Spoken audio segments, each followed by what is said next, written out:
we all come in?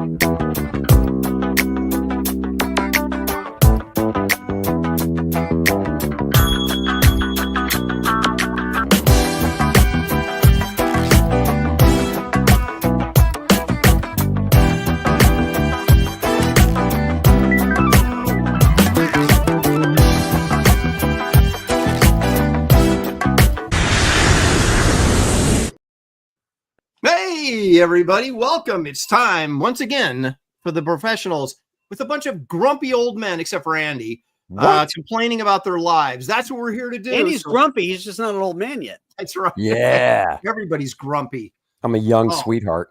Oh, I'd like to refer to you guys as cuddly curmudgeons. How's that?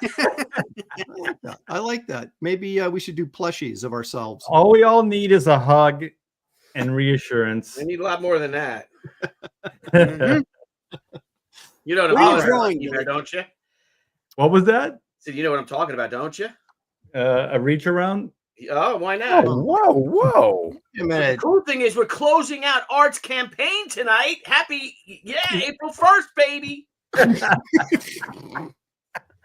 Speaking of which, Well, technically, we're going to close tomorrow on Pontificators, but this is like a pre-closeout. Yeah. that's right. We want to make everyone aware. And What did you say? Yeah. What did Art say? Yeah. Thanks a lot, Aaron, for pushing me, for pushing my campaign on my own show. What do you thought you were talking that's the ultimate grumpiness right there. You go, Art. Tell us about this campaign that's going to be closing out tomorrow. Well, this is Oodles of Doodles and other stuff too. This is my art book, and it is printed and ready to go. It's right here in my hot little hands. So if you guys order tonight, this will ship out ASAP. And also, the main thing I really want to do is take a moment and thank everybody for supporting this campaign, turning it into such a success, and supporting everything that Hack Shack Comics does. So you guys are the best. I do appreciate it. And yeah, we got tonight. And then we got tomorrow for you guys to back. And like I said, the books will go out ASAP. So get on it before that window has closed. But mostly, you guys, thank you so much. I do appreciate it from the bottom of my heart. I would be nothing without you guys. So thanks. And back. Hey, Well- can we put Art in solo mode so we can actually show the book? Oh, yeah, because Sure. it's done, right? Yeah. Let Wait, me- we're hold on, Art. We're Hey. asking Aaron to do technological Oh, things. no. here. Give him a I minute. wanted to finish scrolling through the campaign, and then we'll Okay. cut to Art, and he can hold the book up. And Stay focused. I wanted to say I've already backed this. I have a copy of this book, and it is quite good.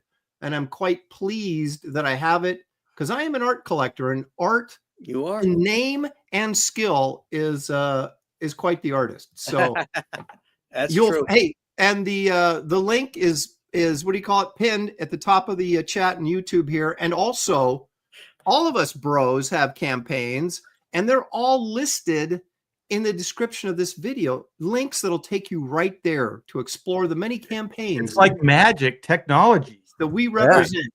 So don't- anyway, there we go. We wanted to give Art a little bit of a plug.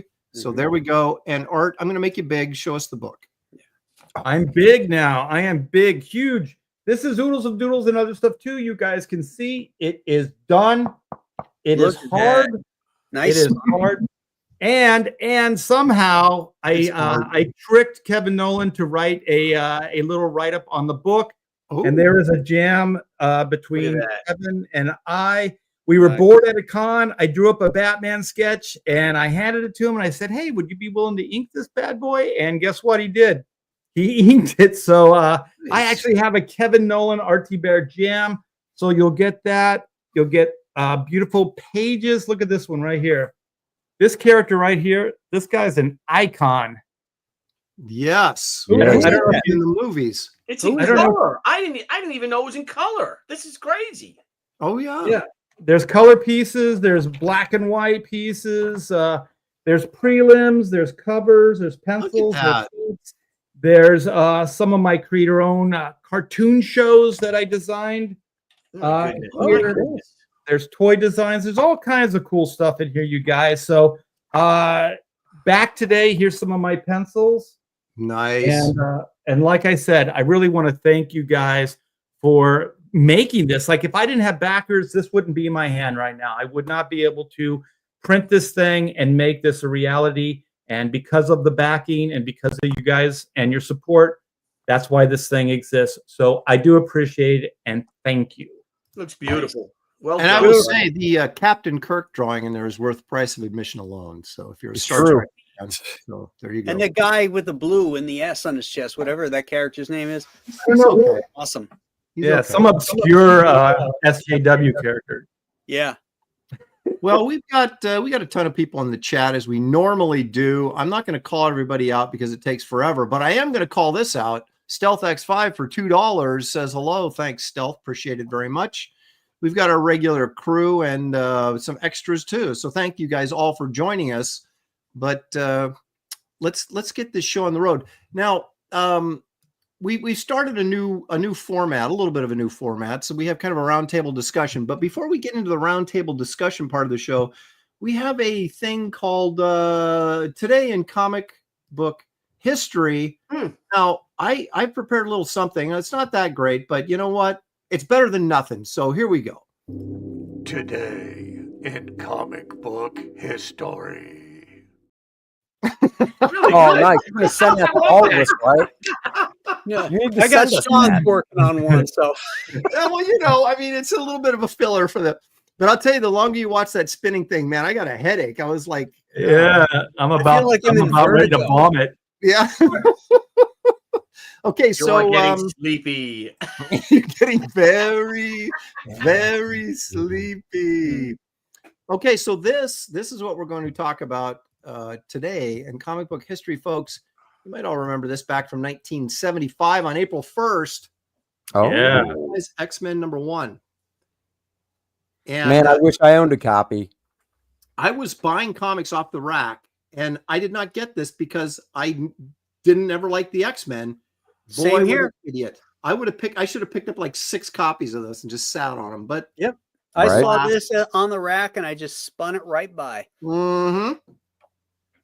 God, did if like this was this. my show right now, I would kick both you dummies. Yeah. I bought all of them. It was my favorite run. X-Men, the first 20 issues were absolutely fantastic. I had them. And then just like I think Aaron has a story like this where you get down on your luck, you know, you're out on your own early. And I sold all those. I had my whole collection I was going to sell like since I was a kid. And the guy said, the only thing I'm interested in is that 1 through 20 X-Men. He goes, I'll give you like $50 for them. I was so desperate. I sold them. So this is No. X-Men #1. No. Yeah, it's a giant Giant size, size. baby. Oh no, Giant you're size. talking about. I'm talking about X-Men #1, Jack Kirby. Oh no. I'm talking about this book here. Okay, gotcha. Yeah, Right, and like 1 through 20, like I guess not 1 through 20, but it starts with giant size 94. 1, but then 20 books that Right. came And then after. then you went to issue 94, which picks up after this and did the Right. 20. Right. And Yeah. then 20 after that, yeah. Yeah, Right. yeah. Right, because they had been running X-Men reprints in the X-Men title in the 70s, and then they started the new stories with 94 with the new X-Men. Yeah. Which I also didn't buy. I do have a copy of that slabbed. So Do you really? Yeah. Do you think Lin Wein kind of didn't get his due on the X-Men because didn't he write that first one? Yeah. And then wasn't he also the guy that was intricate or the main part of actually making it happen? You know, with all the new characters and everything, wasn't that Well, his he's idea? listed as co-creators. Yeah. There they are. Oh, okay. Yeah. So yeah. Now, isn't Roy Thomas trying to scam some credit for Wolverine these days? Yep. Yes. Really? Yeah. Now Wolverine first appeared in Hulk. Right. Hulk 181 or 180. Yeah. Well, technically 180. That Right. drives me crazy. Aaron and I have talked about this. In Hulk 180, the last page of the book is pretty much a splash page, a full figure shot of Wolverine. To me, that's the first appearance that should be worth a ton of money. It's a full figure shot of the guy. It is. Right. Yeah, that's where he's One jumping panel. over the rock type thing like this. Yeah. Yeah. Yeah. In 181, he's in the whole issue. I get it. But if it's a full figure shot that takes up like 2/3 of the page, How is that not the first appearance that's worth the most money? That's crazy. That's definitely the first page. Who wrote that too? Was that Lynn as well? Yep. Yes. Yeah, that was Len Wein. Yeah. The thing is, I remember talking to Lynn, and this is sad about the industry. This is, I promise you guys, everything will be uplifting after this. But I talked to him, and he said he made more money off of what was the character that was in the Nolan films that was like Batman's like tech guy? What was his name? You're talking about Lucius Fox? Lucius Fox. Yes, thank you. Lucius Fox. He said, I made more money off Lucius Fox than I did off Wolverine and the X-Men to this day. Really? That's what he told me. Yes. Believe it. Wow. Wow. But you know what? That has to do with Never contract. paid him. I mean, sorry, Marvel never paid him. Is that why? Well, They paid him some, but Marvel not doesn't a pay lot. royalties. You know, Marvel pays what they call incentives, which means they can or cannot pay you. Whereas DC actually gives you equity contracts. So, you know, But it's weird because I didn't know about the co-creator credit. I just thought it was like work for hire, like writer, and then Dave for, you know, penciling. But apparently they got co-writer credit. So I wonder if there was a difference in the contract. well, I don't know why Marvel would do that. creators, it doesn't mean that they're getting money. That's They were true. great on credit, you know. Well, you know, and the other thing that's kind of interesting about this whole collecting thing where, you know, is it a first appearance? Is it not a first appearance? Just the opposite thing happened with, say, Darkseid, who has a cameo appearance in Superman's pal, Jimmy Olsen. What's the number? I can't remember. But he's like in just one little panel in shadow, and that's considered his first appearance, where his second appearance, which is actually his first full appearance, is considered his second appearance. So it's just weird how people attach. Aaron, if you can, share my screen because I got the last page of Hulk 180. Okay. And it blows my mind that this is not considered his first appearance, and this book should be worth more. Yeah, I know the image you're talking about. Yeah. Yeah. Oh my God! Yeah. Bam. Yeah. Full figure, full costume, the whole 9 yards. And him announcing who he is. I'm the Wolverine. Yep. And just because he fights these other two guys, Hulk and Wendigo, in the next issue, that's the one. Like, I could understand if this was like just a headshot in shadow or some shit. Right. Yeah. But Yeah. oh, Yeah. So is Hulk 181 worth more than Hulk 180? by a lot. Thousands Thousands, of dollars. You know, Hulk 181 cost 25 cents on the newsstand. And like a year later, by 1975, when the X-Men came out, Wolverine became really popular. So I was at a little store that sold, you know, back issue comics, and they wanted $1 for Hulk 181. And I said, "Are you out of your mind? That's 4 times what I could have paid on the stand. I'm not buying that. No way." They wanted a whole $1 for that book, and I said no. You took a stand. You took a stand, Graham. That's good. I did. Yeah. You have your That's all. integrity. So, you know, I was at a comic book show in Portland, and I had gotten sort of out of collecting in the 80s because I was going to college and, you know, it just wasn't really buying that many books. And Simonson's Thor came out in 83? Yeah. So I was, you know, it was my first year in college, and I went to a show and somebody had it up there, you know, for $6. And I was like, $6? And I was like, I told the guy, I'll give you $3 for it. And he goes, I'm selling these for $6. Why would I give you a break on it? And so I never bought it until just like, well, remember in the 80s, Mile High Comics had the 2-page spread ad with just the list of, you know, back issues and stuff. Right. Giant Size X-Men #1. It was like $30. And I'm like, oh, $30. I can't afford that. How much is that book worth now? in near Giant mint, Size X-Men #1 and 15. near mint, 7-8 grand probably. Well, if you get up in the 9.4s, 9.6s, you're talking 30-40 grand. Oh, okay. Holy Yeah. shit.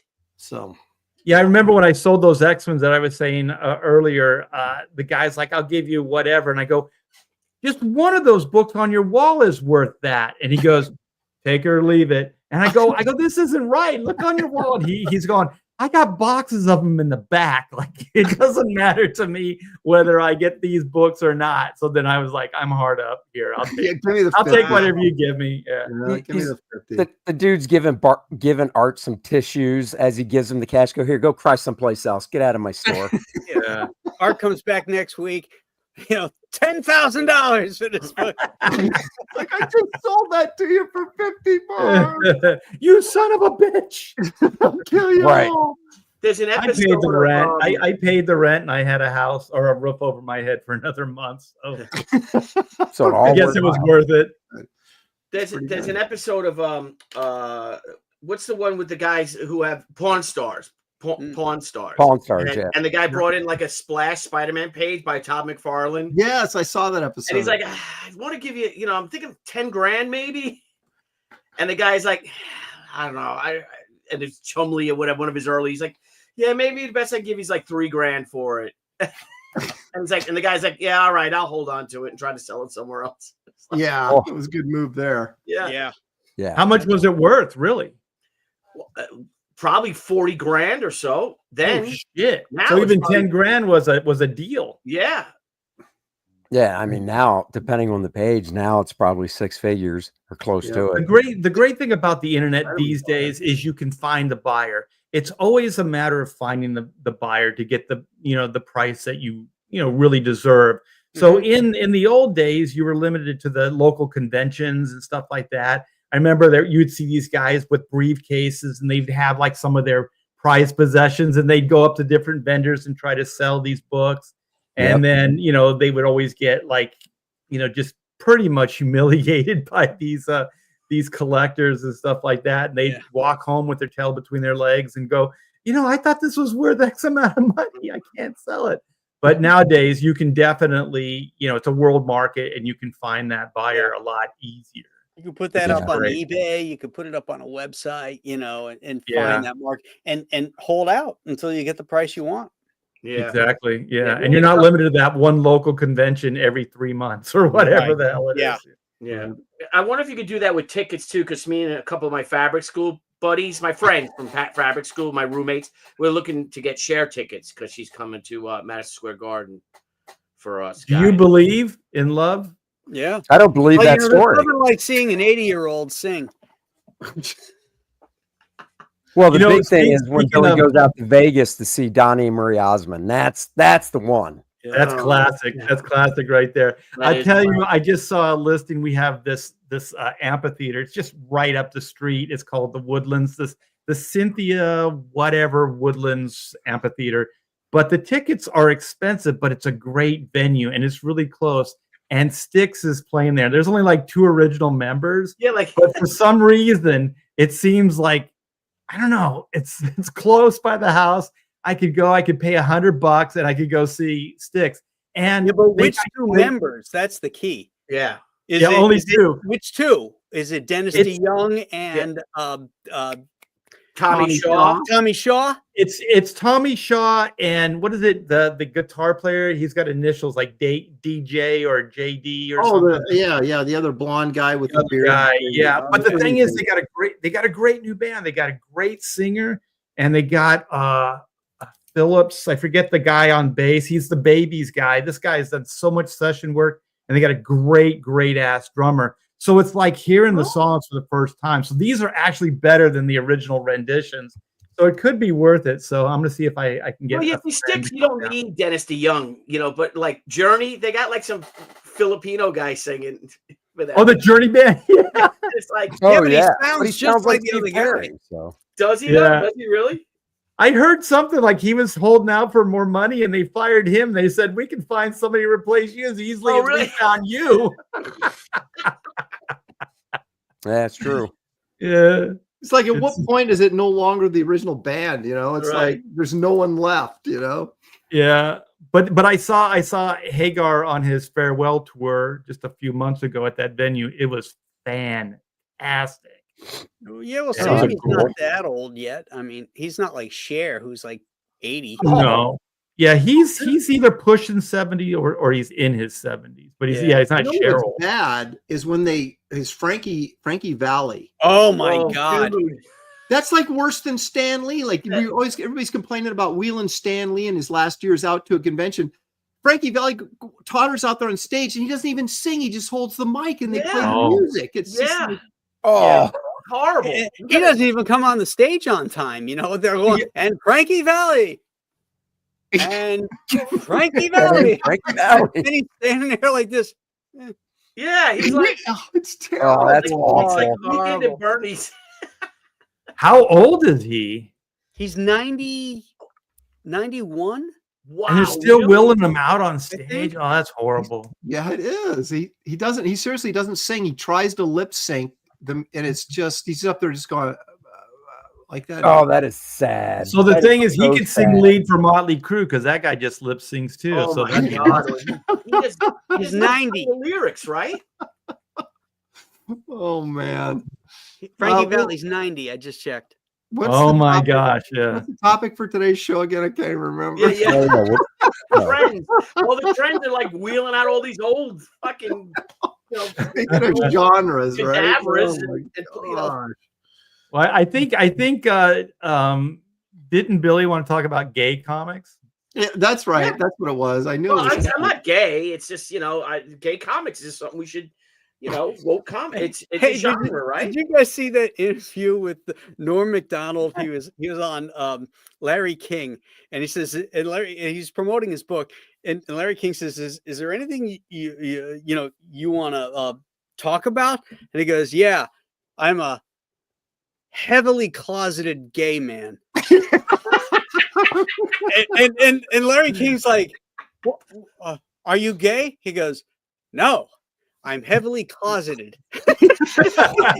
Well, but that just means you're gay and you don't want to come out. And he goes, "I don't want to say I'm gay." And Larry King is losing his shit, and Norm Macdonald is playing him like a violin. It is the funniest. I know. Larry King was like the most clueless interviewer I've ever seen. He would ask people questions. He didn't get the jokes. It was like, I don't know how that guy. He's one of those guys that was a lot older than he seemed too, because we were vacationing and we saw him at the spa. And my gosh, like he looked like he needed a walker. Like he was doing that shuffle thing with that hunched over shuffle. And I was like, I think that's Larry King. And my wife was like, it can't be. And so when they prop him up, all he's got to do is sit there. He's got the camera right on, kind of like me right now. You can't tell. You can't tell that he can't, really walk or get around. Dave, the Space Wizard, for $2. Thanks, Dave. He says, "Got my shipping notification for Cordrath today." Yeah, you did. Yeah, man, we're getting a ton of them out there. I got my Cordrath yesterday. Oh, there you go. I got Look at mine that. today. I got something from Andy. I assume that's I what got it mine is. too, Andy. Thank you. Did you And guys? I got Aaron's. Oh, I don't have it handy where I can just grab it. I got my Green Lantern that Aaron did on Graybeards Took yesterday. me like 6 months, but I finally shipped it to him. Yeah, but on the back there's a blue line of what you originally want to do. So I got a twofer. Yeah, Nice. I'm like John Buscema, except not as good. Yeah. You know what I got? You know what I got a long time ago, actually? What? Oodles of Doodles, because that book is completely finished Oh, nice. and ready to ship out flat. There it is. Hardcover for your last. Find a page. That's just a random page. Boom, baby. Oh my that. God! Oh, I'm part yeah. of that book now. That's a good one. Little red Sonia. Just a there. random page. Yeah, you guys, you can't go wrong with the book. 40 years, sort of 40 years in the making. I got to choose the best of the best over that amount of time, and they're all in the book, you guys. Convention doodles, covers, prelims, inks, pencils, it's all there. It's all there. Nice. Oh my God, it's all there. Nice. You darn tootin', it's all there. Did you guys happen to see the clip where Larry King was interviewing Donald Trump and he told him he smelled? No. BO? Well, No. who said that? Trump said. Oh, Trump told Larry him. King that he smelled. Oh, jeez. Well, he's kind of a germaphobe, so somebody with BO, I think, would drive him nuts. Oh, I'm sure. Can't remember where I saw that. It's but- not just BO, it's old people BO. It's different. man. Oh, come on. Don't say that. We're all going to be there. Yeah, it's like Don't going do over your that. grandparents' house. Like, what's that funk? Oh, I don't know. I shower and shave every day. Yeah, just so you can't get it. It's Don't be Tuesday. accused I'm of the in the fun. shower. My grandparents couldn't have been the only one in this group that had the plastic coverings on their furniture. Oh God, My yeah. aunt did, yeah. Yeah, my Parents- aunt and uncle did too. They Yeah, were Man, I had the to thing sleep on is- that one time, and I woke. It was in the summer. I woke up. It was all sticky and oh, I was just gonna say, like, I can't imagine it now Sweating. living more southern, like, because, like, you know, southern, like California, you could do something like that and kind of get away with it. But here, my gosh, you'd just be a puddle of goo. yeah. my Debbie's grandmother had parents had it cigarette on. holes in the plastic. Yeah, You know, like she'd fall That's asleep right, in a that's cigarette. And they'd be these plastic burns. She eventually lit the couch up and she fell asleep. And Oh my the fire call went through. My dad was a cop, so he heard it and he zipped on over there, got her out of the house before the firemen got there. Oh my People God. used to die all the time from that stuff. Oh yeah, That's how Yeah. Maria Unspinskaya died. From, Exactly. that's true. Absolutely. Yeah, fell Who? asleep smoking a cigarette. Oh, the God. gypsy from the Wolfman. Yeah, Oh, a lot of okay. films she played. Maria. Well, I mean, Unspinskaya. let's face it. She didn't have a lot of years left anyway. Is there something kind of It was only badass and 30. cool about dying, like, from a lit cigarette, like setting No. yourself on fire? No, You're like at a gas station. no. Yeah, I don't know. There's something kind of badass, like you just fall asleep and then you set yourself on fire with your own Or cigarette. trying to light a Tesla on fire. You see that? Oh yeah, those idiots.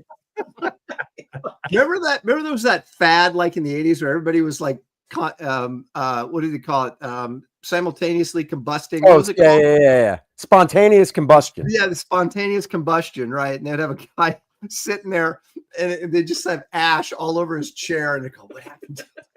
The best is Spinal Tap when they have all the drummers and they're like, I think they lost 2 drummers from spontaneous combustion. And then they talk about the one is like he died of spontaneous combustion, and then they cut to the other drummer that replaced him, and all of a sudden he's playing, he's rocking out, and poof. That's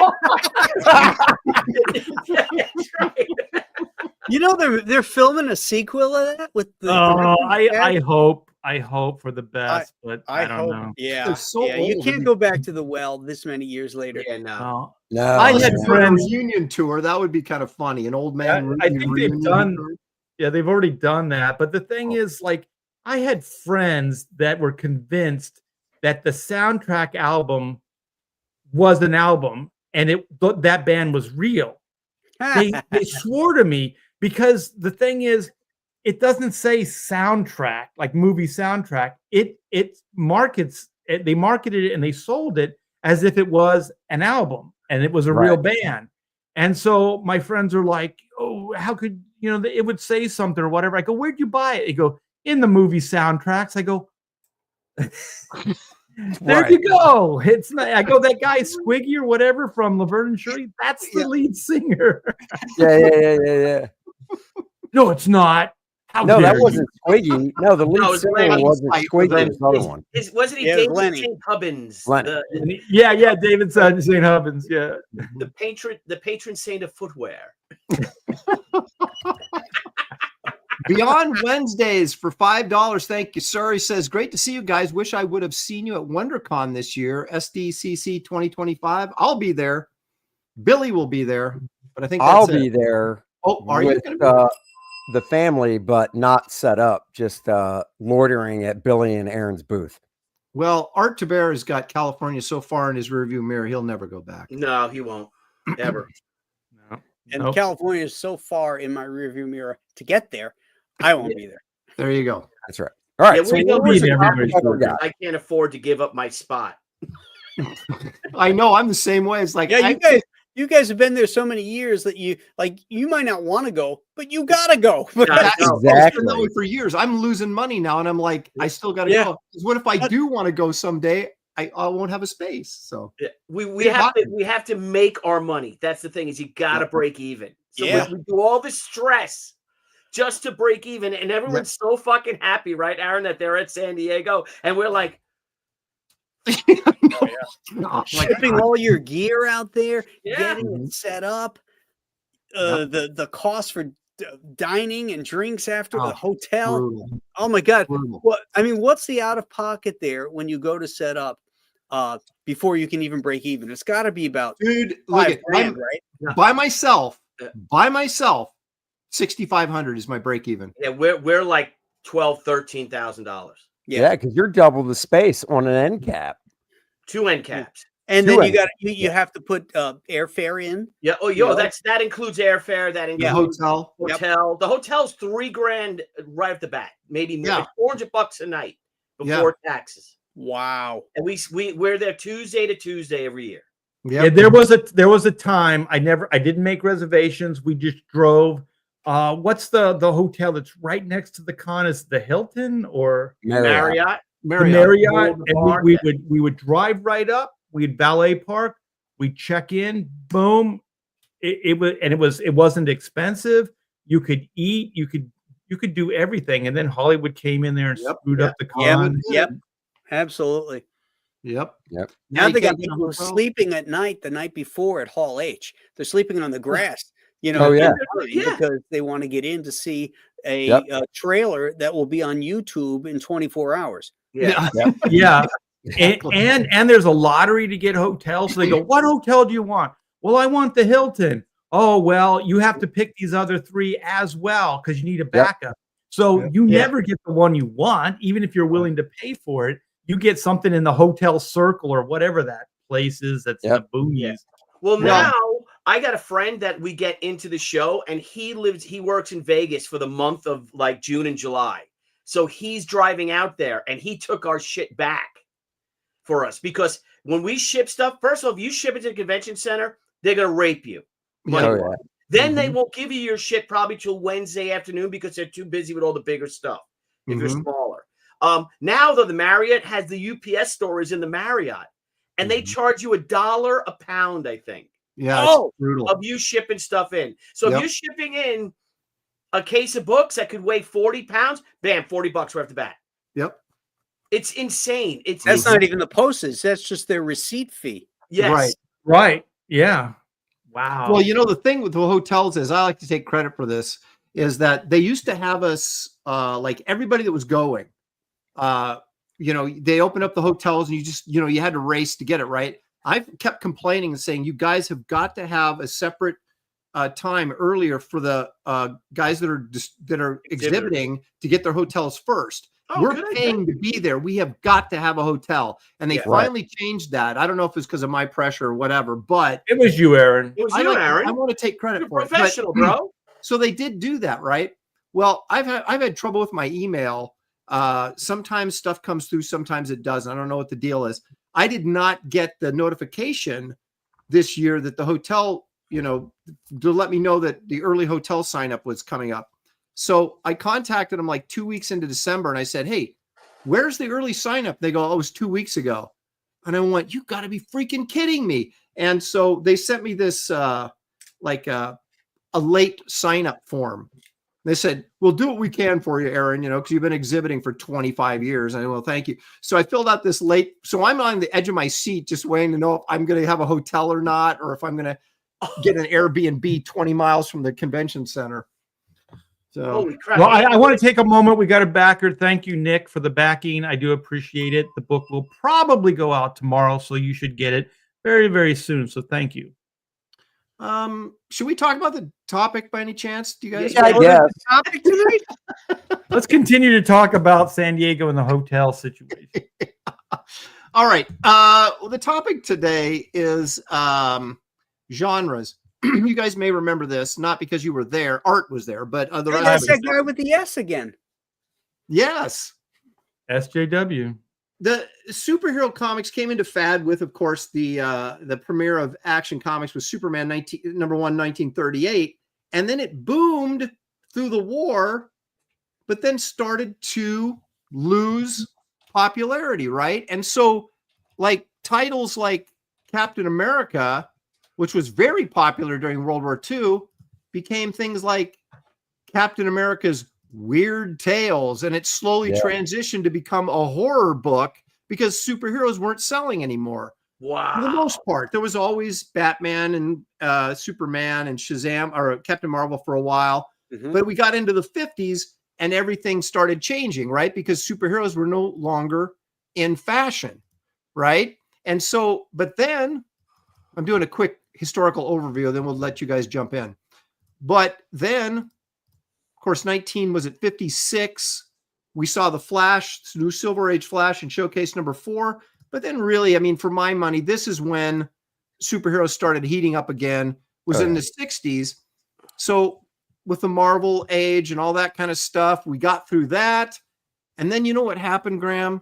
About 1970, they realized sales were starting to plummet on superhero books. And then we started getting other material, other genres like Conan.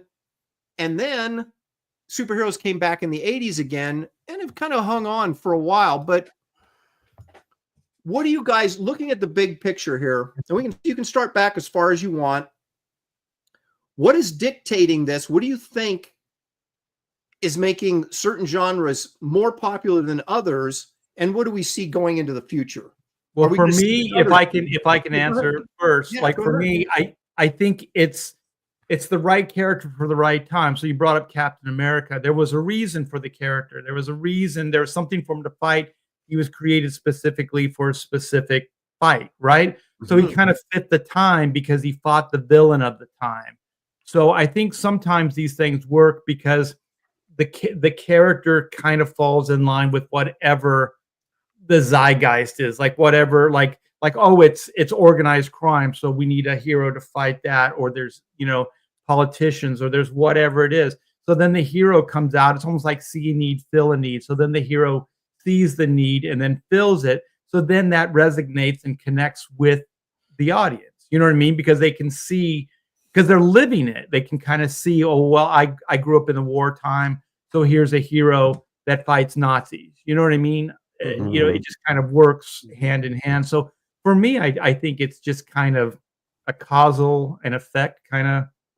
But there has to be a point, right, where something runs its course and people are just oversaturated with it, and then they're looking for something else, right? The war's over. Yeah, the war's over. Now what does Captain America do? Well, Right. I think I was going to say that publishing as a business has always been chasing especially comic books, chasing the current fads. And they were really good at that. In the 1950s, Westerns were everywhere on TV. You couldn't turn a channel on without a Western being on there. And every publisher was publishing Westerns. Right. When horror became popular, horror, died really when Wortham started and started criticizing comics and stuff like that.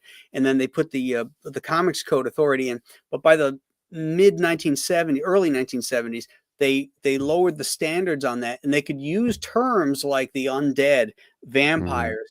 They could show blood if it was black. That was the opening of the door of that next phase of horror in comics. They were chasing that because that was really at the tail end of the Monster Kids run that started in 1958.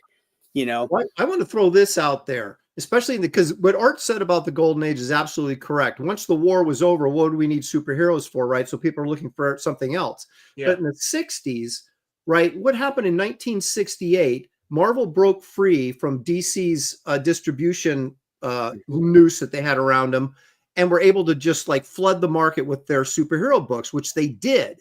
By 1970, that stuff was starting to lose its popularity, and that's when you started to see Conan, martial arts books, fantasy, Son books. of Satan. Yeah, the horror stuff came back, right? And you had the black and white magazines like Warren magazines got really, really popular in the mid 60s, but really started cooking in the early 70s.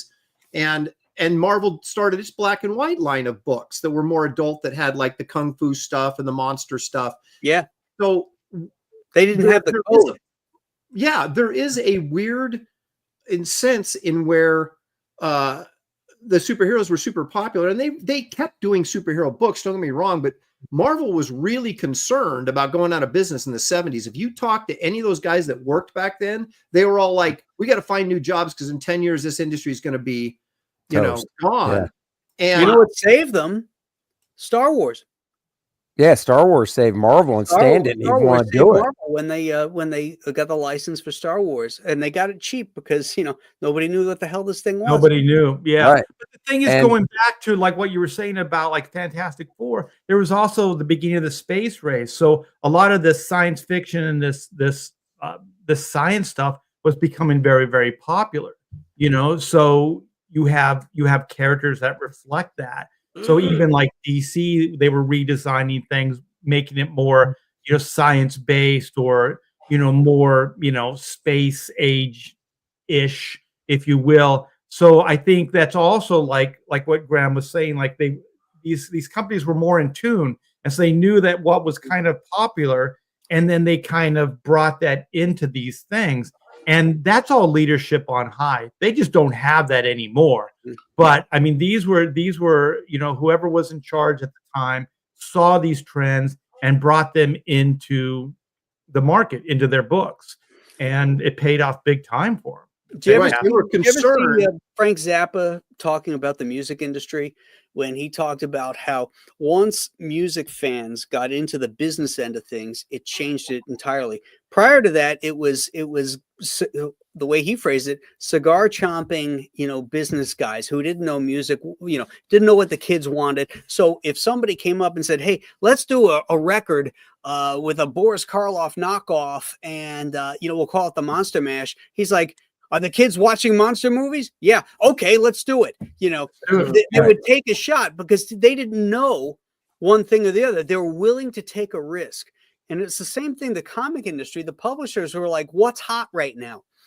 And they would chase that, but now you start to get comic fans becoming comic creators, and then comic fans becoming comic executives.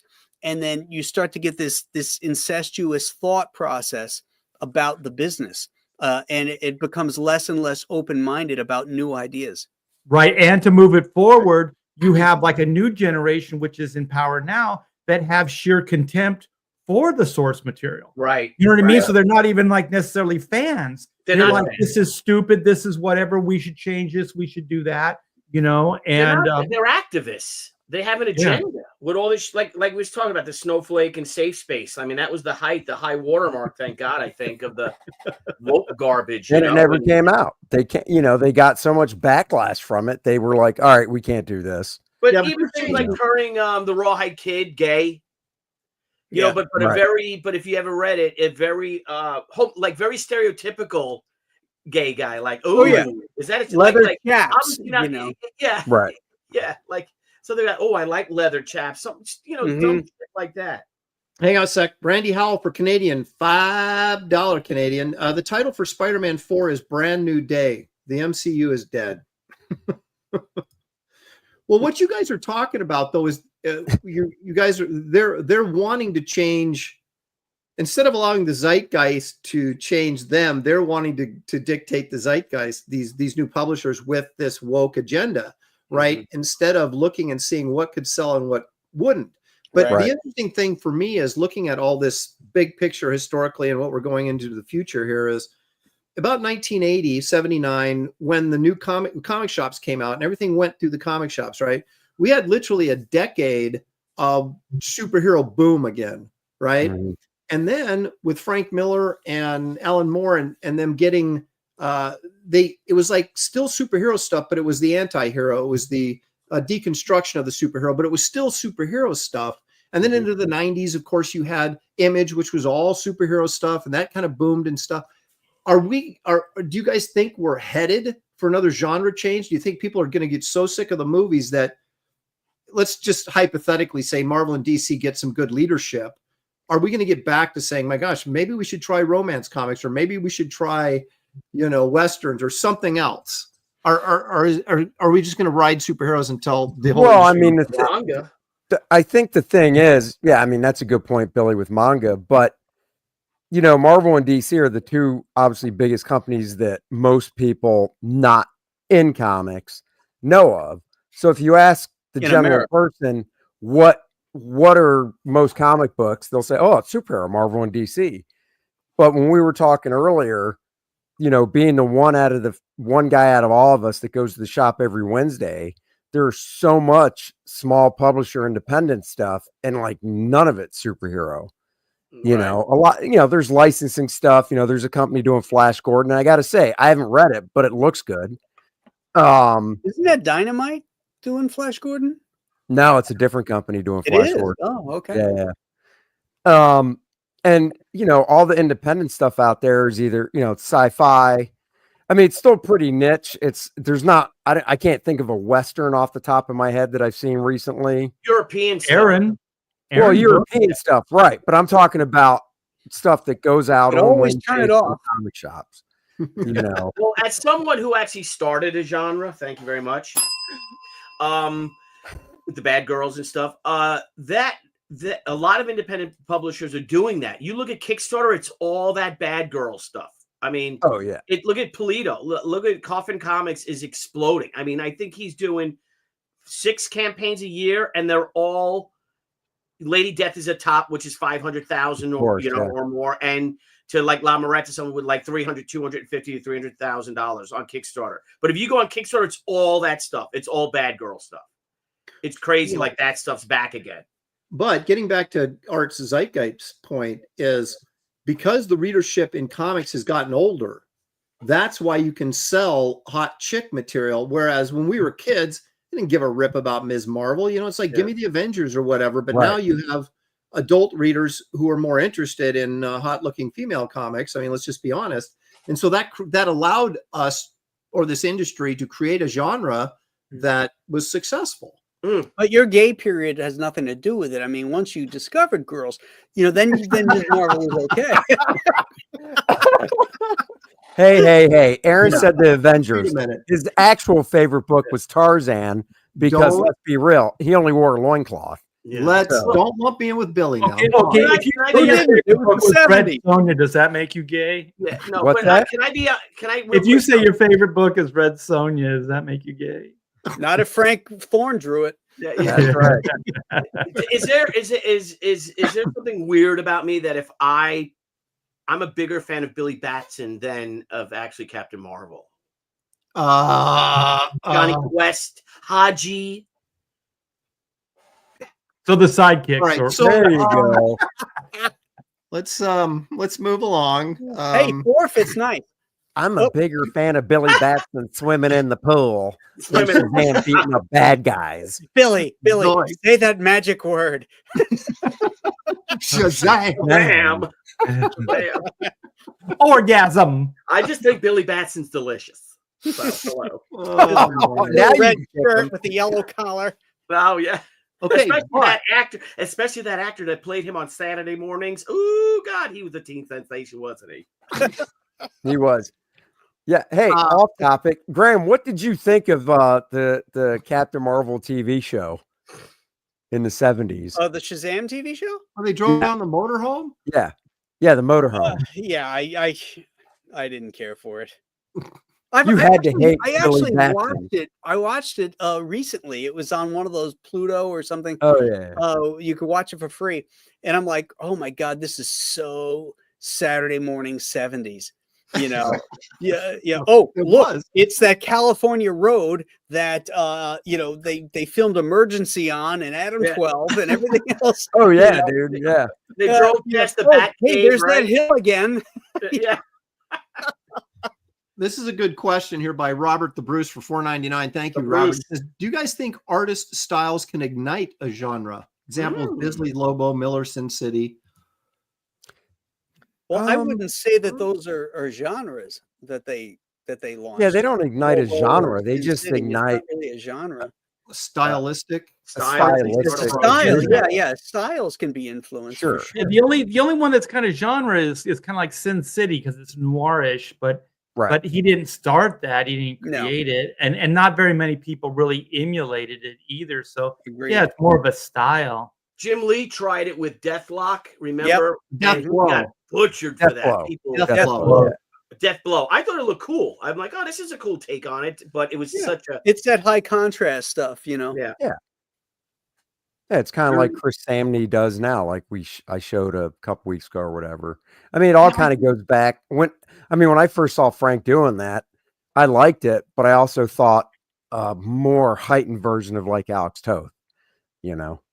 Yeah, I don't think that if say like Frank Cho's drawing a dinosaur series, right, that's going to suddenly ignite a bunch of new dinosaur series. You know, I think people, if you draw something really, really well, you're going to get readership for it because it's well drawn and, you know, the concept is good or whatever. But I don't necessarily think that, you know, a particular artist is going to spark a genre just because he's drawing something that he happens to draw really, really well. Yeah, remember when style Jaws thing came than it out is a and all the genre. covers had a shark on it? You know, there was the Action Comics where the shark was coming, and it's the same shot from Jaws poster, you know, coming up and biting Superman's cape. And then there was the Ghost Rider cover that Dave Cockrum did, and it had the shark biting the Ghost Rider, and his motorcycle was underwater. You know, it's like they're always looking for that, you know, what's hot, you know, back then, you know, to sell comics, you know. Right. Yeah. But And what's sometimes I these mean, things become, I'm sorry, go ahead. I was just going to say, what, you know, back then you had very few outlets, so things became popular rather quickly through movies or television, but that was about it, you know. Now But you've got sometimes video. like we were saying, like if it's popular, like if it was Marvel and like Wolverine's popular, then you have Wolverine in every book. You know what I mean? So they do that as well. So they kind of incestuously even kind of feed off their own stuff, you know. Oh, definitely. Well, they saturate the market with Yeah, it. There's so much they don't seek Wolverine stuff. outside anymore because what's popular right now? I mean, what genre? I mean, in Manga is popular. 1976, Jaws was everywhere. In Yeah. 1977, it was Star Wars. In 1978, it was Saturday Night Fever. You know, you could go on and find these trends in pop culture that were emanating everywhere. But now there's so much distraction. There's so much stuff. It's really hard to say what's popular. You know, Right. Well, years ago, I noticed the trend was going instead of like even with the like kids, it wasn't like we're gonna find this thing that is specifically ours. You know, that will define our generation. Not necessarily that kids are conscious of that, but they end up doing that. Music, fashion, whatever it is. And then skateboarding. Comics the same way. But what started changing is that it wasn't just this one thing. It would be like, what if it was a werewolf in space? You know what I mean? Like you would cross these genres, like you would combine genres, and then that became popular for a while. And now, like you were saying, Graham, it's just everything. It's everything all the time. Like there's no specific, there's no trendy this, there's no whatever. It's just everything. You know what I mean? You know what's popular is TikTok. It's people being real. It's people watching people do real things in real time. That's popular, but that's not something that you can translate into a story, in comic books. You know. Well, the thing with TikTok too is it's these bite-sized little 30-second, minute-long things, which is bad because it's killing attention span and stuff. So people are just getting trained for even like a 5-minute video on YouTube. If you're used to TikTok, you're like, oh, 5 minutes, that's too long. I can't do that. You know, you're not wrong. Well, you know what I thought what would be interesting is to try to, and they won't do this because it's too controversial, but like you have this character Lois Lane, you know, you have the Daily Planet and all that stuff, and the news is changing right now. The paradigm is shifting. You could write those things into the Daily Planet in these Superman stories.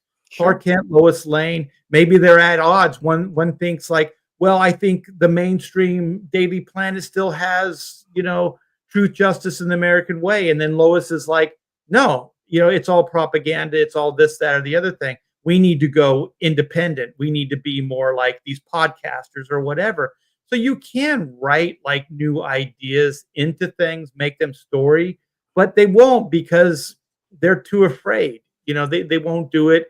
But I think that would be interesting. And all of a sudden, Lois would be relevant. The Daily Planet could be relevant again and all this stuff. But they won't do it. You know? Well, they did that. They tried to do that with Superman when they reworked him in like 1970 1 with the video. the end of the Kryptonite, and they brought in Morgan Edge and Galaxy Broadcasting, and then Clark became a TV reporter because Right. Fred Media was dying and everything. That I thought that was really good. You know, it's like, okay, yeah, it's modernizing it, but it's still giving him the same kind of feel. Yeah. You know, Right. like right now, I mean, the idea that Clark Kent works for a newspaper is actually laughable. Yeah, Because exactly. newspapers are dying. Yeah. You know, they are nobody's reading the newspaper that's under the age of 60. And you could bring that. This is all story. This is all things that you could get into. It would take a writer beyond whoever's writing that stuff now, because the thing is, you couldn't take really one side or the other. But if you were a fair-minded person, you could do a pro and con. And then if you can get Lois and Clark to kind of figure it out, then all of a sudden you're saying, like, well, this isn't beyond making work. We can make it work. These two characters did. You know, they're one is this and one is that. So somewhere they meet in the middle, or they see a point in each other's direction. Mhm. And you know, you could do these things. They won't, but you Yeah. could. I mean, you Well, think and about let it. me- Superman took a job. Clark Kent took a job at the Daily Planet so he could be close to the action, close to the news, so that he could go off and do what he needed to do. You know, but then he had to have the secret identity he had to work around.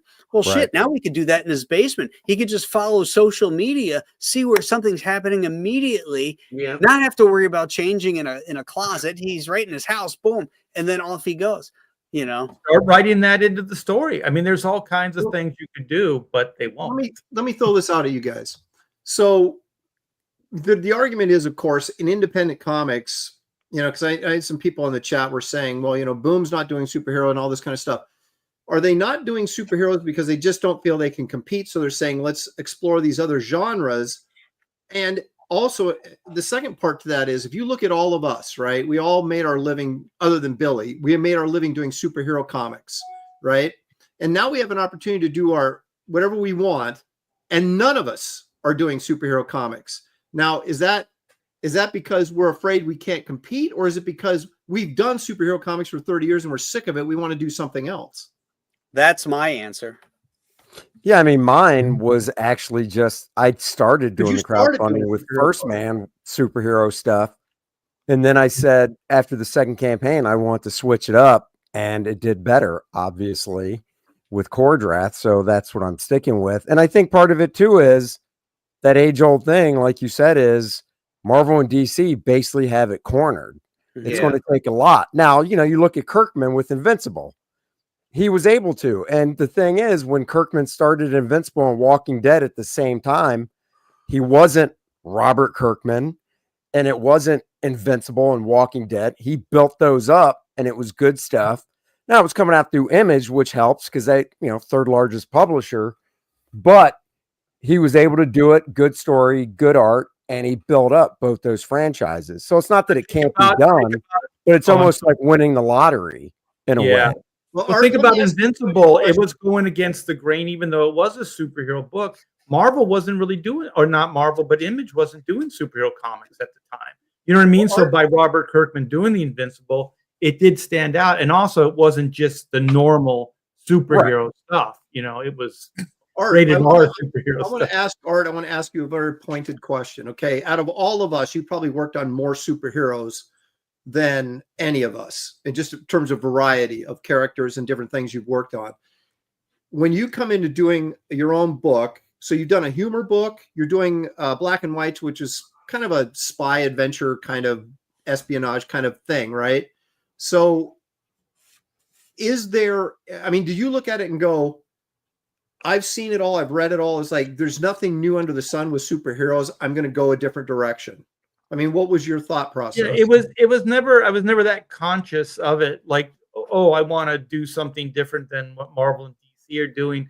To be honest, like, I'm getting back to what I initially wanted to do when I started my career in comics. I wanted to tell my own stories, period. And even then, it was more like what Andy's doing, where there was sword and sorcery, you know, like Conan type adventures is what I started creating when, you know, before I started working at Marvel and DC. So then I just kind of fell into the superhero thing, you know, for a steady paycheck. Not that I had contempt for it or anything, but there was a love for it, but was in the past. It was like when that 12-year-old, that 7 to 12 or whatever it was, that was where that love was. But it wasn't necessarily as an adult. So when I started getting back into comics as an adult, it was the Pacific comic stuff. And that was very non-superhero stuff. And so I loved all that. I bought the Savage Sword, magazine and all that stuff. And that's what I really liked. So I think subconsciously that stuck, So then when I got the opportunity to do my own thing, it was like Black and White are kind of superhero-ish, but not really.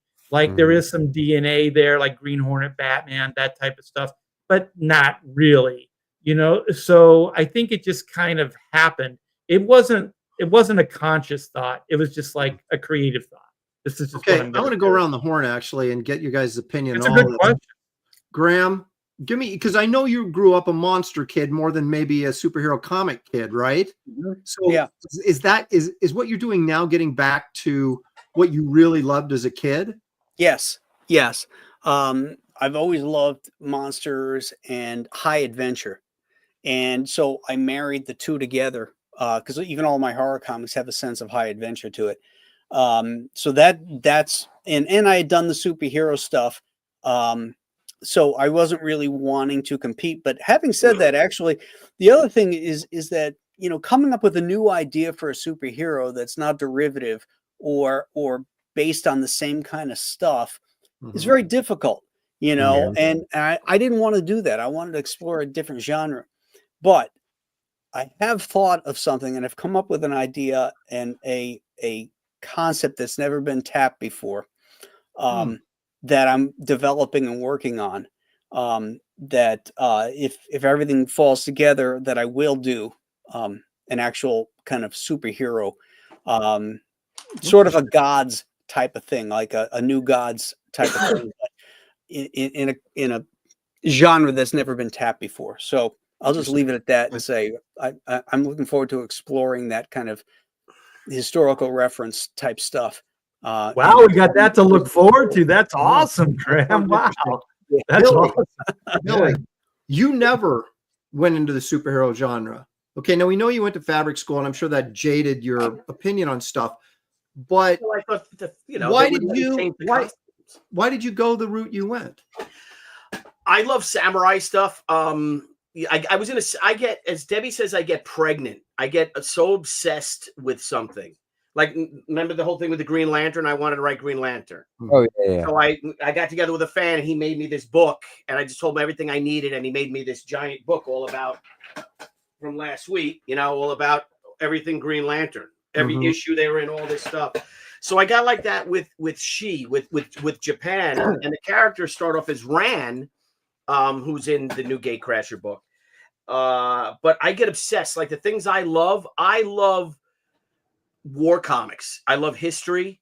And basically military history is what I like. And I remember I talked to you guys, and I talked to Graham this week about this new IP that I'm coming out this year. I have 3 of them and I like how I love what Graham's doing, expanding the Nolan verse, that he comes out with something new. We're also at the point though that like the reason why I'm doing a lot of and stuff is because it's what the people want for me. Like I have 2. But you didn't know. Wait a minute. You didn't know that though when you first started What was the decision that's like, I'm going to do this hot chick samurai book? Where did that?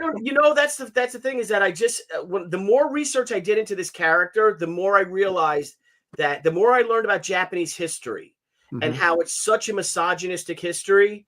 But you look at Richard Chamberlain passed away. The more he loved it. I loved Shogun. That movie, just when I saw that movie Shogun, and I bought the VHS tapes of it when it came out, the box set or whatever, I still to this day I love it. It just really inspired the hell out of me. But for some reason, I'm like, this would work better with a female character, and that's when I started going in that direction. I started going but in a totally different direction as because the more research I did, the more the character developed into the she character. But were you nervous at all that the chick, because the chick genre hadn't really been invented as such? no, yeah, Were yeah. you I mean, worried that it wasn't going to work? I mean, yeah, I was, but like me, I had no plan B. I was going to make a comic book. I don't know if I was going to make a career out of it. I don't know how well it was going to do, but nothing, come hell or high water, was going to get me to stop producing and publishing my first comic book, She. mhm. And I just had this feeling, though, that I had so much resistance, but things just started falling in place. Again, with all this resistance I had, again, Fred Pierce from Valiant helped me out. I got the book printed for free, because I was so enthusiastic about this book, about this character that, I'd seen Elektra, obviously, and stuff like that. But there was no Elektra comic, Elektra Assassin, obviously, but that wasn't a whole genre type thing. Right. Vampirella hadn't been around forever. They had the Vampirella magazines, in the late 60s, early 70s, that I was aware of. I just had this feeling to make it this story about this book. And I remember I went to Adam Post. I told the story, who had Triumphant Comics not far from where I lived. And he had a studio, and I brought it in. He's like, yeah, I'm going to pass. He's like, girl books don't sell. And then that son of a bitch came out March 30th, 1994. 31 years ago, Sunday, that book came out. And it #1. And it exploded. But again, this gets me to that. It seems like now this is what people want from me. So like my next IP, I'm going to make a Rand book. That the character that's in Gatecrasher, and tell it as I would have wrote it in 90 when I first originally was going. I mean, violent, ultra violent, and sexy, and all this stuff. Less refined than She. Just a whole lot of fun with that book. But again, I just felt something special was going to happen with that book, because I didn't know about Lady Death. Right, that hadn't come out yet. Brian had Lady Death came out in February. She came out in March. But I don't remember his book coming out. It just sold out because I was so focused on my own thing. I wasn't really. Also, early for me with Brian was Evil Ernie beyond Lady Death. So it was all like Evil Ernie. Yeah, he was. That's when I met him in San Diego. So I met him in August of '93 at San Diego. He was all about Lady Death, and he's like, "I'll give you a pinup for this new character I have coming out." But of course, he's not going to tell. He keeps everything under the vest, Brian. I'd be like, "I got this new character," blah, blah, blah. I would tell the world, But he's even back then he was all business, and I didn't know Vampirella was coming out either. So Vampirella came out a few weeks after She #1 came out, and wouldn't you know it, you had 3 of these books were hot, I guess, because Brian shipped his book with a variant with a chromium cover. His cover was chromium, and it sold out. White came out in '94 as well. See, Black and White came out in '90. When did you come out? It was '94. No, when? What month? It came out in '93. Extreme Image. Oh, okay. So I didn't know what your book is that what you told your wife? Exactly. All right. Now, I don't want to be a psychologist here, but I got to ask Andy this. So I mean, you're probably more than any of us are, the resident superhero guy out of all of us. So you tried a superhero book, didn't do as well as you want to do. So now you jumped into a barbarian book. Are you satisfied with that direction, or are you just saying, this is what apparently people want from me, so this is what I'm going to give them? Or do you kind of miss the fact that maybe I should go back and try another superhero book? No, I'm totally satisfied with Core Draft and the way it's going, because it mixes everything I love. I mean, I love superheroes, but I also, like I said before, grew up reading, Tarzan, definitely more than Conan, but I knew who Conan was, and I bought it because I liked the art so much. And it still had all the same, tenets of the storytelling with heroic action fantasy. That's what superheroes are. It's all fantasy stuff, just takes place in the real world. Right. And I just, I do. I still want to sometime go back and do some superhero stuff. But, honestly, I really like not sitting down going, oh, I got to draw real buildings and like cars. And stuff. Yeah, exactly. That's the key. Yeah. And that really, that awoke. And back when I got offered the Red Sonja Claw stuff, because when I got offered, I didn't seek out that job. It was offered to me, and I was nervous because I'm like, man, I've never drawn this stuff before. I'm used to drawing, realistic stuff. I can look out the window, reference easy, for, buildings and stuff like that. I mean, there's other stuff I had to make up, but once I got into drawing Red Sonja and Claw, I was like, and I've always said this, I was like, this stuff's awesome. I don't have to really reference anything. I can draw a tree. I don't need to look outside. I don't have to, and it was really fun to do, and I really enjoyed it. So when I chose to do something different from First Man, my first thought was doing something, barbarian fantasy based, but kind of like, because there's no limitations anyhow. You can draw whatever you want. You're making it up yourself. But what I mean is, like, design wise, I always said, if you look at Adriana out of context, just look at her by herself and take away all the other characters, you could easily go, oh yeah, she's in a modern world superhero universe. Look at that costume she's wearing.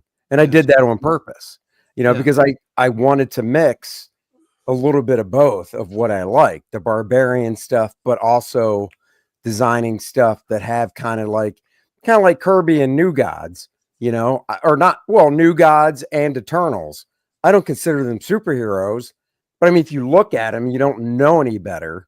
Yeah. With the designs he was doing, you could go, oh yeah, they're superhero designs, Okay, well, let me ask you this. We'll kind of, this will be our last kind of discussion here before we wrap the show. But let me ask you, Aaron. I mean, Yeah. what really stemmed yours? Did you want to do superheroes? Did you want to do westerns? Did you want to do space fantasies? What? I grew up, I really think we're all products of what time period we grew up in and what was popular, right? Sure. And when I grew up, a 70s kid, and that was right when Marvel was sort of getting away from a lot of superhero stuff, and they were bringing in the monster stuff, they were bringing in the fantasy stuff, and I was a big Frazetta fan, became a big Wrightson fan, not necessarily because, I'm a monster fan, but not to the degree like monster movies and stuff that I think Billy and Graham were into it, but I always enjoyed that stuff, and it just so happened that Wrightson drew monsters, so I got to get sucked into that. But everything that I grew up remembering was fantasy. It was all Conan the Barbarian, or it was, Lord of the Rings, that type of stuff. So that stuff has always been a favorite genre of mine.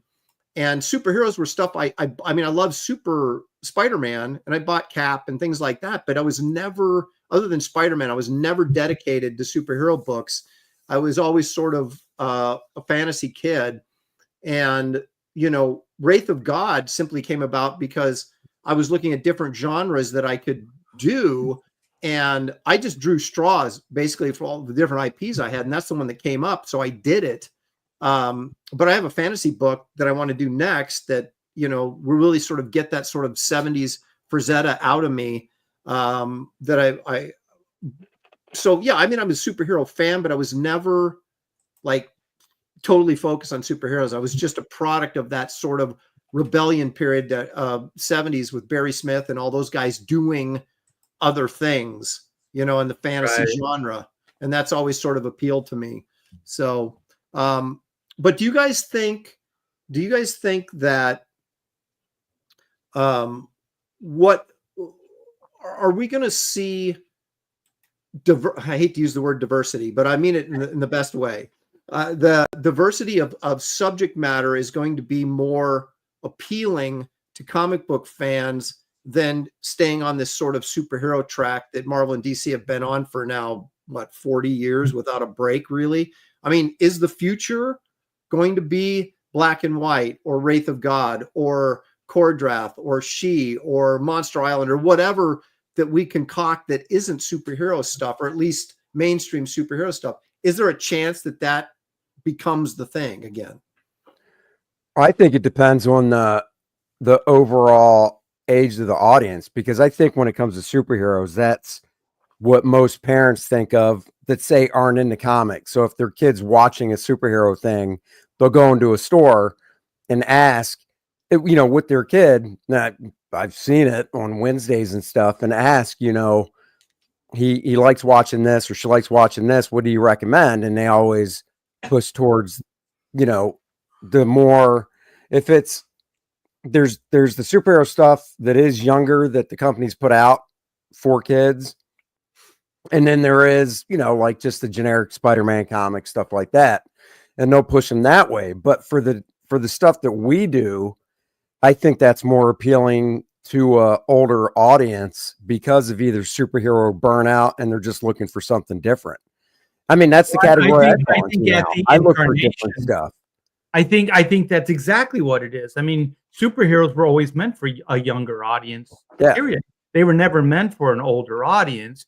So it should naturally appeal to them because that's the DNA. That's what it was created to be. I always say, like, it would only be a young person that would think Spider-Man or Batman was cool. Like an adult is going to hear that and go, that's kind of silly, So I do think, as you get older, your tastes become a little bit more sophisticated and you want, to see something different. But to answer your question, Aaron, my way is that I think superheroes, their longevity isn't going to come from comics. It's going to come from film. And if Marvel if the Fantastic Four is a hit or whatever they have down the pipeline, Avengers Doomsday or whatever this stuff's going to be is a hit, I think they can generate the superhero thing back. But I think as far as the comic books themselves, I'm not so sure. I just don't think they really market it and get it in the right places and anything like that. So I'm not sure, but kids are still they still like the superhero stuff. They like the Marvel films and all that. Mm-hmm. So it can work. I mean, you see them with the t-shirts and all that stuff, and Target sells the vintage stuff and those kids have absolutely no idea of what those images are. But, I think superheroes can continue, but I don't know if it will continue and be as popular in comic book. Well, you brought up a good point, is that, the like Savage Sword of Conan and Savage Tales and the Warren magazines, those were for the adult comic book reader. And right. Look at the genres they were pushing. They're pushing sci-fi, they were pushing horror, they were pushing fantasy. They weren't doing superhero stuff. And so maybe, I mean, that should be the natural progression then, right? Or at least that's how they saw it. Is that kids read the superhero stuff, and then as they get older, they want something a little bit more powerful, a little bit more interesting, a little bit more. That's how it was always explained to me when I broke in. They said we got him for 10 years from like 7 to 17 or whatever the heck it was. And then kids go on to like Jules Verne's or Edgar Rice Burroughs, and then they start reading, real novels, after that. So it's like a progression of reading. And then if you even go back further, there's like the books your parents read, like the toddler stuff, and all that. So there's all these different books that are aimed at different age groups. And so superheroes was always that kind of, young, like kid to preteen or to teen, My son Matthew, he turned 19 this week, yesterday, and we got him. I didn't know that Debbie got it for him, but the new Hush 2. Whatever, 10 variant covers. I'm like, what is this? She's like, oh, you got 10 variant covers. The Jim Lee stuff looks great. That's what you want. Now, here's something that Robert the Bruce, and I want to ask you about this, Graham, if I can, real quick, and I'll shut up. But I'm curious about it. Like I said, Jim Lee's doing the best work that he's done in 25 years, say 30 years, I think, or maybe the last Hush. If you look at 90s comics, right? And Graham, they've told you, remember you were telling me, someone said, oh, you got a 90s style, right? You can't get any more 90s style than Jim Lee or Rob Liefeld or Todd, right? You can't. They are the 90s style. And they're still popular, right? In general comics, look at Rob's Coming Youngblood he's putting out, Is that a nostalgic thing? Hush is huge. It's DC's biggest book, right? Because Jim Lee's drawing it. Again, Jim Lee's one of the few bankable names in comics, and he's maintained that throughout the years by choosing projects that were high profile, that were low risk. and he's super talented. You know, he can draw Yeah. like hell. You know, Yeah. but you know, he hasn't really taken a risk. He's never drawn Brother Geek or, or the Angel and the Ape. Right. You know, it's always Superman, Batman, Wonder Woman, Justice League. It's the high end stuff. Right. You know, Yeah. And his style hasn't changed. no, So- it hasn't changed Yeah, really. if you remember when Jim did Divine Right, when they first bought Wildstorm, when DC first bought Wildstorm, it was on the cover of previews, but it wasn't a big hit at all. No. And then he went to Batman. You know, then he started like, you know, let's put him in the cleanup spot, and like you said, something safe. Give him Batman. Give him Superman. The Give thing him, that's amazing about Jim is he still has the X-Men stuff chambered. So he can do all this other stuff, and then he could always come back to Marvel and do an X-Men project and just get the Yeah. headline. but his style hasn't changed.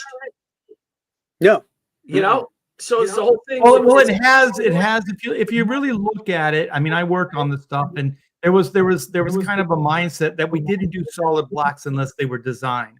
If they were designed, then they were solid black. But we didn't do shadows per se. We did hatching. So Right. the hatching, cross hatching, things like that. Jim is dropping in shadows, and he's very much more dramatic in the approach than he was before. So there is, but the thing is, he's been doing this for 20 years gonna now. say So that- it doesn't Right. I seem was going like to say when he new. went to DC with that first Batman Hush, I mean, not counting Deathblow. So when he went to DC with the first Batman Hush, that's when he really went from the X-Men style, Wildcat style, no solid blacks, lots of hatching, Right. to I'm going to do lots of solid blacks and then do feathering and hatching out of the black to get it moodier. And he's been doing that, you know, For 20 since years. 2000. Yeah. no, I mean, 20 he years, changed the style completely, as I mentioned with Deathblow. right. You know, that Right. that was a risk that he took. You know, doing that. Well, and I mean, think it he's wasn't a always complete like risk, Frank it's Miller. it already been done by Miller, but Right. it looked, at least he was experimenting. But Yeah, I think the point here is that you can look at guys, and I won't mention anybody's name, but you can look at guys and say, well, that guy's got a 90s style, and you're kind of like, it's kind of dated or whatever. But when you're talking about superstar guys that like McFarlane, yeah, if you're doing Todd McFarlane right now in comics, it's dated. But if Todd's doing it, it's not. And Jim Lee, if you're doing Jim Lee, you're dated. But if you're Jim Lee, it's not dated because you've transcended all that because of your superstar status. And so I think styles can come and go, but I don't think guys that have reached that level come and go. You know what I mean? They still stay popular and relevant. Just There's because- always the exception, and they're the exception. You know? right. Yeah. And they've kept up the quality, right? Yeah. Whereas, someone that, was really good in the 70s and not so great in the 80s, and, they fall out of favor. But if you're superstar and then you can keep that quality coming, you're going to stay a superstar. And to Graham's point, as long as you keep doing the right projects that people are seeing and makes you super ultra visible. Mhm. So- And for my career, I never really wanted to adhere to one style. So I don't work in that 90s style. As soon as I could get away from it, I did. You Sure. know, and so I always thought, like, if you look at historically speaking, people that get too latched onto one look, they can transcend over the years. If you're AC/DC, you can do that. Like, there's always those Mhm. exceptions. right. But most of the time, like Ron Friends or these guys or whatever, or Bob Layton, they're going to be locked into that timeline. You know what I mean? They're never going to transcend. It's still good work, but it's not relevant work. So I always wanted to stay like relevant. So whatever was happening, I kind of tried to go with it and then bring my own whatever voice to it. So like if you look at Black and White and Chrono Mechanics, or if you even look at Black and White 1 to Black and White 3, the styles it's evolving, it's changing. Right. And so then you see Chrono Mechanics from Black and White, the styles are completely different. And I know Graham switches it up on all his projects too. So the Yeah. thing is, you always try to switch it up. One, it gets boring if you don't. And two, you never really want to get locked into that because that also can date you. You know what I mean? Like that can also, they can And- look at it and go, and oh, Three, sometimes the style is better suited for a particular story. Right. So, Exactly. so you change the style to better sell the story.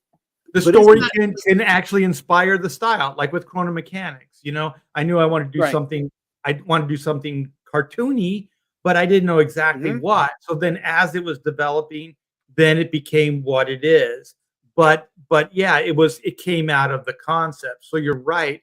Uh, I remember Dan Jurgens told me, because Dan Jurgens pencils the same thing every time. Like he's pretty much drawn the same since I started working with him like 40 years ago or whatever.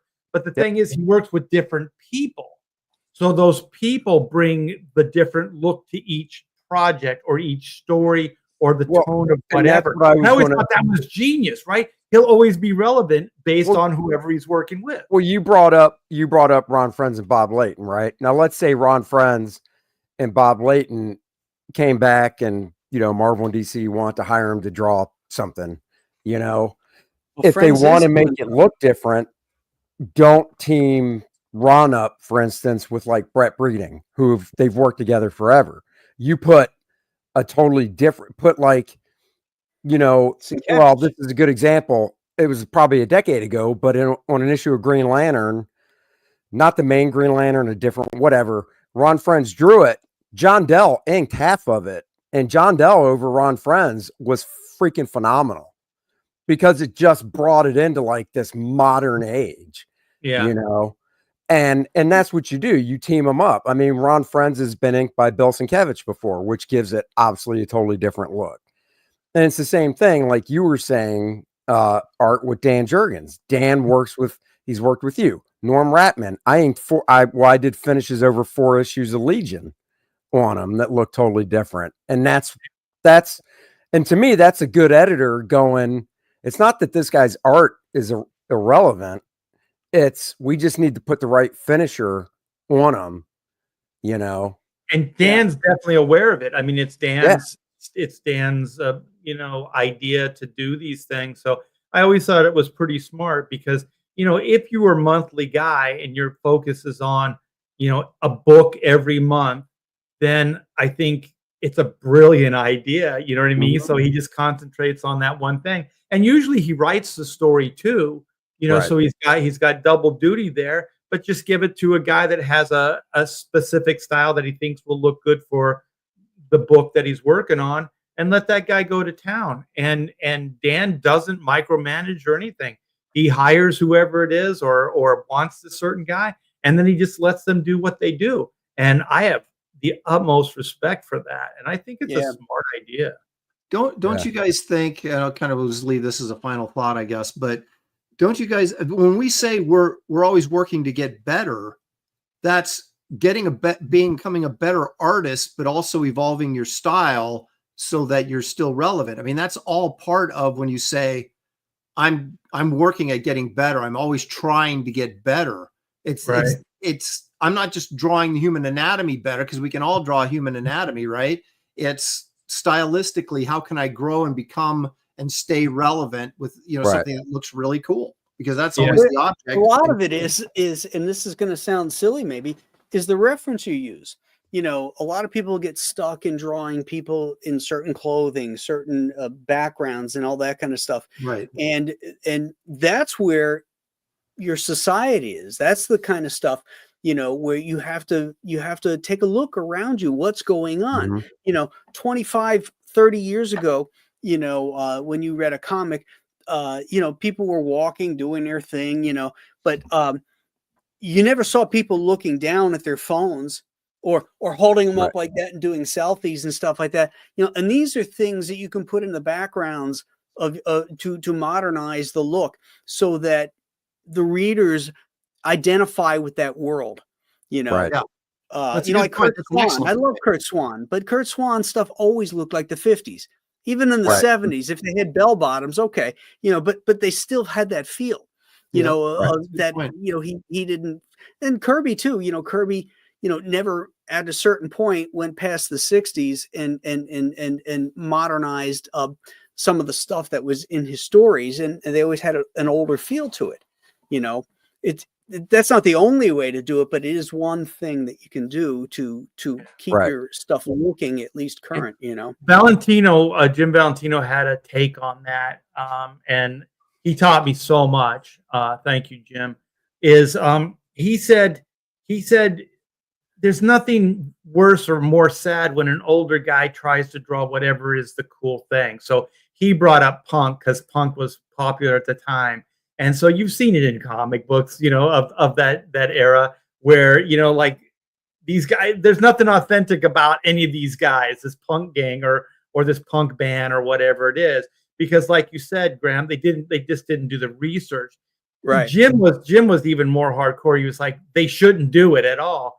But I think if you do research and you try to get into it, I know that there's not a lot of time when you do monthly comics, so it's hard, but I don't know, crack open a couple punk albums, scroll some punk, magazines or whatever, and just kind of try to familiarize yourself with it. So when you do have to draw that punk, band or gang on the street or whatever it is, that there's a little bit of authenticity and less stereotypical stuff, drawn in an old-fashioned style, because people see right through it. Like you were saying earlier, authenticity. It's got to feel authentic. And it's easier than ever with the internet. It's not like you got to go to a head shop and buy some punk magazines. You just go on the internet. You can find anything you need to get your reference. Yeah. Yep. And you know what? You do it. I mean, thanks to the bros, like I look up, like I'm doing this cemetery scene now, and not that I'm going to use it, but I was like, Bernie Wrightson does these great, cemetery scenes. And so I'm looking up all this, what's the other guys, Jeffrey Jones, and like some of the stuff with like these creepy trees and all that stuff. And I'm like, wow. And I'm not aping it, but it's inspiring me to draw this thing. And then there's this thing that comes out that makes it look even that much cooler, than it would. And like right now I'm looking up like police tape, crime scene, where I would have to have made it up before, but now I'm like, oh, this is how a crime scene, the tape looks when you tape off, an area. So, there's a lot of really cool stuff, or even like robotics and things. Like, even though I'm not like ripping off an entire robot, but there might be this gear or this like aesthetic or these wires or whatever it is. And I'm like, that's freaking cool. It is a great time to be drawing right now because there's so much that you can pull. Because I was just thinking, going back to when you started. I mean, remember the whole thing with Herb Trimpe end up writing that letter or an article or whatever about when he's trying to draw like the Image guys, or like in Rob Liefeld's style to stay relevant, and it was just heartbreaking. Yeah. Oh yeah. That wasn't a natural growth for him. It was him trying to ape something he thought. Whereas what I'm talking about, and what we've all been, I think, talking about, at least stylistically wise, is absorbing and growing and becoming something yourself that is relevant, rather than trying to say, well, I'm going to draw like Rob, or I'm going to draw like Jim, or whatever. Right. I think we're all more self-aware because like early on I saw trends and I saw how this industry treats older people and things like that. And I never wanted to be that cliche. You know what I mean? So I never wanted to be the dinosaur. So I always tried to switch things up. And I can honestly say when I left DC Comics, which I did leave, I wasn't fired. I was on top 5 books, Super Sons. So I left, doing relevant work. And I could have continued to do it, but I wanted to do it independently versus at DC Comics. So, right. All right, you guys, I think we can, this has been a pretty hearty conversation. I really enjoyed it. You're a great interviewer, Aaron. That was fantastic, man. Yeah. Thank you. It was working out great. It's so much more conversational, and the time just flies. Yeah. Well, and especially when you're talking about stuff you enjoy. But you know what else is great? It's Art to Bear's Oodles of Doodles, which will be closing out officially tomorrow. But hey, you can back it tonight. Get ahead of the game, right? Yeah, get ahead of the game. You guys, the book is 17,000. Let's go. Let's go, guys. Yeah. It will ship ASAP. You don't have to wait at all for this book. It's gorgeous. There's stuff from all different eras. There's Garbage Man. Dude, are these prints that come with the book? What are the black and white stuff here? Those are pages. Those are pages from the book. But then these are interiors as well. So you have black and white art pages and roughs and thumbnails, and then full color pages. Yeah, there's all kinds of stuff. There's working drawings for that Juju print there. Look at that. And then here's the prints. We have the pit print. You can get in 2 different tiers, and then we have the set A and set B. And remember, you guys, all of this stuff is signed, and the book is signed and numbered, so it's very limited.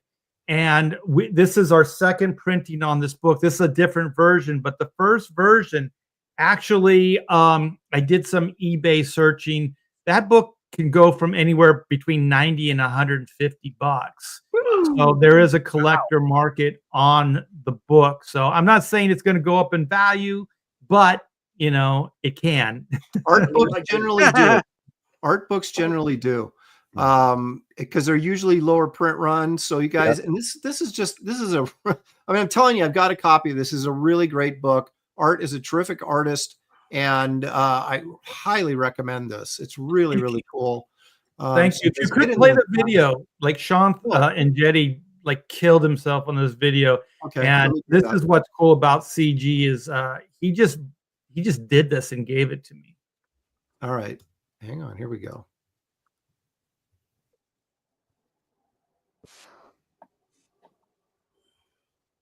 We don't need the sound. Yeah, I don't hear Can it. you hear it? No. No. It's okay. Yes or no? No. Don't worry about Archie it. Bear, one of the most hang on a second. I've got revered artists of his time. I Yeah, do a voiceover, Art. Has sold millions and millions of copies in his day. No, I know. Now has an art book. A man known as RT Bear. hang on a second. Collect over 40 years of doodles and oodles of them. I know. I screwed it up because I hit the wrong button. You guys forgive For a me. mere price of 40 plus shipping, you can have this fantabulous coffee table book. But wait, there's more. If you Wait, I got it. That's Okay, Billy's this'll work. wine, Graham. You This'll can work. get a series of prints. This'll work. Here we go. You can hear it now, Yes. right? Art Bear's Oodles of Doodles and Other Stuff Too is a 60-page, 9x12 hardbound book that will be printed on thick glossy stock paper and is a compilation of artwork from award-winning artist, Art Bear.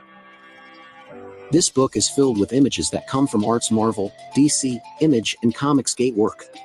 That includes convention doodles, commissions, creator-owned IPs, and pop culture subjects that Art has brought to life with his masterful draftsmanship. Art Bear's signature style is both lyrical and meticulously realized. The mastery of craft, seen in his work, owes itself to his 40 years in the comic industry, as well as viewing life through his own love of the art form itself. Fans of art prints have the opportunity to back one or both of the mini print tiers. Both are stunning collections of work that you can back individually or together as a bundle. So well. Art Bear's Doodles and Other Stuff Too. Back it now on Indiegogo. Yay, I did it. Yeah. We knew you could. I just I want to take this moment really to thank everybody for backing this book, turning it into the success it is. All of us, we really do rely on our backers, our supporters, even this show. So, I mean, we wouldn't be doing any of these things if it wasn't for you. My biggest thing is I can dream again. Like when I was working on Marvel DC, not that I didn't have goals and things like that, but they weren't dreams. Like I have dreams now of creating things, having an audience, a place that I can go to and market and entertain you guys. So I do appreciate that, each and every one of you. And if you haven't backed, what are you waiting for? Exactly. We're closing tomorrow night. Do it. Do it. Do it. Killraiser for $4.99 says, great show, guys. Love these types of comic book discussions. We don't have enough of this, and you can always get it right here. So you guys, remember, this is a rotating show where we each take turns hosting on our own channels. So we all have YouTube channels. Please hit the like and subscribe. Spread the word, because we try to keep it positive on this show and have a good time. And as always, great And discussion. before you guys leave, give this video a thumbs up. Tell your friends. And remember, real quickly, we all have campaigns and different things going on. You'll find links in the description of this video that'll take you to all those things. And again, Art's closing out tomorrow on this on his art book, so do not miss out on this, because couple of years from now, you'll be going, $100 for that? Why didn't I get it when I could I have? know. Do it. But anyway, Do guys, we- thank you all. What a great discussion. Really enjoyed tonight. And I'm going to see if I can send us One more out. Oh, you got super one more chat. chat? One more super chat. Oh. Paul Taylor. Paul, why are you waiting for the last Paul second? I'll take squeezed it, in. though, Paul. He Paul just Taylor, can't Canadian stand 10. for us to say goodbye. Hail Bros in chat. Do you know if the tariffs are going to affect comics? I think they take effect tomorrow. I mean, if you mean shipping from us, Yeah. I doubt it. It's just Yeah. postage. And I don't think Well- there's tariffs on printed material. Oh, it is Yeah. not? Because I I don't think we've believe been so. we've been talking to one of our printers for our monthly books in that go into comic shops, and I think I gotta check that out because I think they were saying that, and I'm like, I'd rather print the United States anyway for those books. Yeah, I Yeah, think I don't that's what think it'll- Graham's talking about. Like if you print in the United States, you're fine. But yeah, overseas, there Right. may be. Yeah, but it's not going to affect shipping. I mean, let's face it, international shipping's so high already. How could they make it possibly any higher? Exactly. That's right. I do feel bad. Like Well, I the print shipping everything here in the going United up. States, so Yep, me too. Yep. no tariffs for me. Well, I Nope. think it's gonna. I think in the long run, it's going to work out to be a benefit think to so, all of us. too. We just have to be patient. But Especially this reciprocal stuff. We're just tariffing what they're already tariffing us on. which is a But that's topic not for fair. another We're show. supposed to get screwed. Which is a topic for another show. All right, That's guys, everybody, thank you for joining us, guys. We Thanks, couldn't do everyone. it without you. And I think who's got it next, Andy? I do. Next week, Right. my channel, 7 p.m. Topic to come. All right. There you go. Great show. Oh, there Great it is. show. Okay. Once again, Aaron with technical difficulties, but I think I got it. See you guys. Bye bye.